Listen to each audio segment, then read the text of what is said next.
السلام علیکم دوستو، کیسے ہیں؟ امید ہے کہ آپ خوش ہوں گے۔ دوستو، میری آج کی ویڈیو اور آج کی کہانی محبت سے بھرپور ہے اور سچی محبت کرنے والوں کی نظر ہے۔ ایک ایسے بندے کی محبت بھری کہانی ہے جس نے ہم سب کو محبت کے صحیح معنی بتائے۔ کہتا ہے کہ مجھے اس سے بچھڑے ہوئے ایک زمانہ بیت گیا، لیکن اس کی خوشبو آج بھی محسوس کرتا ہوں۔ مجھے آج بھی اس کی خوشبو آتی ہے، آج بھی یاد آتی ہے جب میں نے اس سے پہلی بار ملاقات کی اور میں نے اس کو پہلی بار دیکھا تھا۔ میری آنکھوں میں آج بھی اس کی وہی تصویر بنی ہوئی ہے۔ وہ بہت معصوم تھی۔ اس وقت خط کا زمانہ تھا۔ میں نے اسے خط لکھا، اس نے خط کے جواب میں لکھا، دیکھو میرے والد صاحب بہت سخت ہیں، بہت سخت مزاج ہے، دوبارہ مجھے خط مت بھیجنا۔ لیکن اس نے پھر ہمت کر کے دوبارہ خط لکھا اور اس کو خط بھیجا۔ جب دوبارہ اس نے خط کا جواب دیا تو اس نے اپنے خط کے جواب میں لکھا، دیکھو میری منگنی میرے کزن سے ہو گئی ہے، اب مجھے دوبارہ پانے کی کوشش مت کرنا، اب دوبارہ مجھے کوئی خط بھی نہیں بھیجنا، آپ اپنی آگ میں خود جلیں، مجھے تکلیف اور پریشانی میں مبتلا نہ کرے۔ مجھے بڑا دکھ ہوا اور درد محسوس ہوا، دل پر ایک چوٹ سی لگی، دل میں ایک درد سا اٹھا، کیونکہ جسے چاہا اس کو کھونا بہت مشکل ہوتا ہے، موت کے برابر ہوتا ہے۔ لیکن ہمت ہار کر نہیں بیٹھا اور خط میں صاف صاف لکھا کہ میں تم کو اللہ سے مانگ کر رہوں گا، تم کو اپنی قسمت پر اپنی قسمت میں لکھوا کر رہوں گا، چاہے کچھ بھی ہو جائے تمہارے بنا نہیں جی سکتا، تمہارے بنا اس دنیا میں نہیں رہ سکتا۔ پتہ نہیں اس بار اس کا دل میرے لیے دھڑکا تھا۔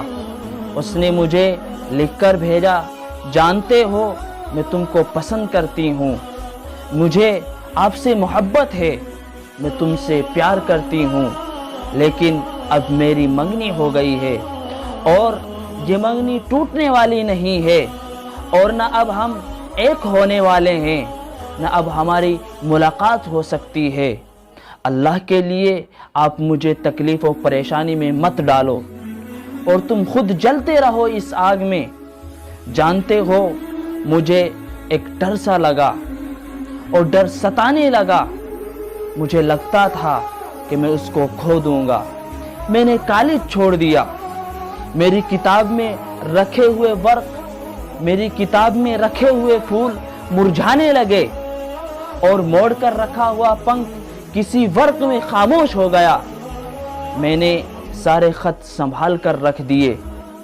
کسی دن میرے بابا نے مجھے دبئی جانے کو کہا۔ جیسے ہی میں دبئی جا رہا تھا تو دروازے پر کھڑی ہوئی ملی۔ جیسے ہی میں نے اس کو دیکھا میری آنکھ سے آنسو گرنے لگے، میری آنکھوں سے آنسو جاری ہو گئے، اور یہ وقت جدائی تھا، بچھڑنے کا وقت تھا۔ میں اپنے جسم کو تو لے کر چلا جاؤں گا، لیکن میری روح یہیں گلیوں میں بھٹکتی رہے گی، بھٹکتی پھرے گی۔ یہ لمحہ ایک ایسا تھا کہ اس میں کوئی معجزہ ہو جائے، کوئی چمتکار ہو جائے کہ میں اس کو اپنے سینے سے لگا لوں یا لے کر چلا جاؤں۔ لیکن پھر کچھ دن بعد اس کے شادی کی خبر پہنچی تو دبئی سے آنے کا ارادہ کیا۔ آنے کے بعد اپنی محبوبہ کے والد سے ملاقات کی اور اس کو مانگا کہ اب اس کی شادی کے چند لمحات باقی ہے، آپ دیکھ لیجئے، آپ لوگوں کی باتوں کی فکر مت کریں، اس کے ذمہ دار میں خود ہوں۔ مشکل تو بہت ہوا، لیکن میں نے سب کو منع کر اس سے نکاح کر لیا۔ میں بہت خوش تھا، مجھے اپنی محبت مل گئی تھی۔ میں اپنی محبوبہ کا ہاتھ پکڑ کر اس کے ماتھے کو چومتے ہوئے میں نے کہا تھا کہ میں آپ کو پالوں گا۔ دیکھو میں جیت گیا۔ اس کی آنکھوں میں آنسو تھے، مشکل سے بول رہی تھی کہ تم نے ایک لاش کو اپنے گلے میں ڈال لیا ہے۔ میں نے کہا تم میری ہم سفر ہو، میری محبت ہو، میری محبوبہ ہو، میری شریک حیات ہو۔ اب ہم دونوں ایک نئی زندگی کا آغاز کریں گے، ایک خوشی والے لمحات اپنی زندگی کے اندر شامل کریں گے۔ ہم اپنے سفر کو، زندگی کے سفر کو بہترین طریقے سے طے کریں گے، بہترین طریقے سے اس سفر کو پورا کریں گے۔ یہ تمام باتیں سن کر وہ خوش ہو گئی اور یہ محبت ان کی ایک مثال بن گئی۔ دوستو، اس لیے ایسی محبت سے دور رہیں جس میں نقصان ہو، جس سے دو خاندانوں کے ٹوٹنے کا خطرہ ہو یا دو خاندان برباد ہو سکتے ہو، ان پر ایک داغ لگ سکتا ہو۔ ایسی محبت کریں جو زندگی کے لیے ایک سبق ہو، اپنے لیے بھی اور دوسرے کے لیے بھی۔